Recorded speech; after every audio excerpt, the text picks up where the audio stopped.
সনবিলর ফারও আমরা আইছি, মানে সনবিলর ফারও বলতে না, সনবিলর মাঝখানেও আমরা আইছি। মুন্না বাইরে দেখলাম এখানে তাই একটা পোজ দিতরা, মোটামুটি একটা লিডার লাগে একটু আর কি। তো যাই হোক, এখানেও আমরা ঘুরাতে আইছি।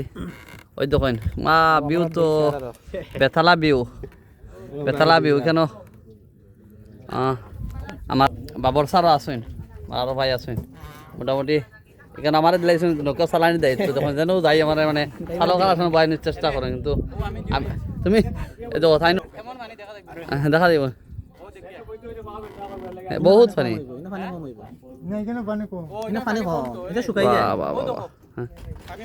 পানি কম আছে না, এত মজার জায়গা। লাগবো নাকি জানি, গাছে লাগবো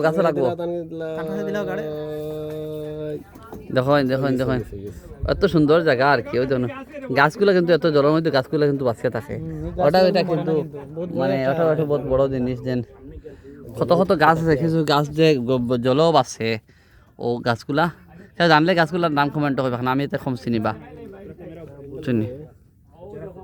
ওই দেখেন সনবিল যদি বাড়িতে বইয়া দেখতে চাইন দেখেন, দেখা লাগতো না, কমেন্ট দিবা কিরকম লাগলো।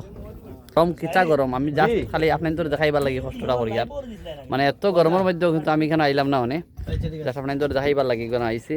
আমার হিফজুর স্যারের নিমন্ত্রণে আইসি, আলগড়ের হিফজুর স্যারে তাই একটা বিশেষ নিমন্ত্রণে আমরা এখানে আজকের এই ভ্রমণটা।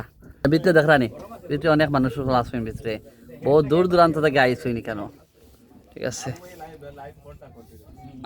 ঠিক আছে।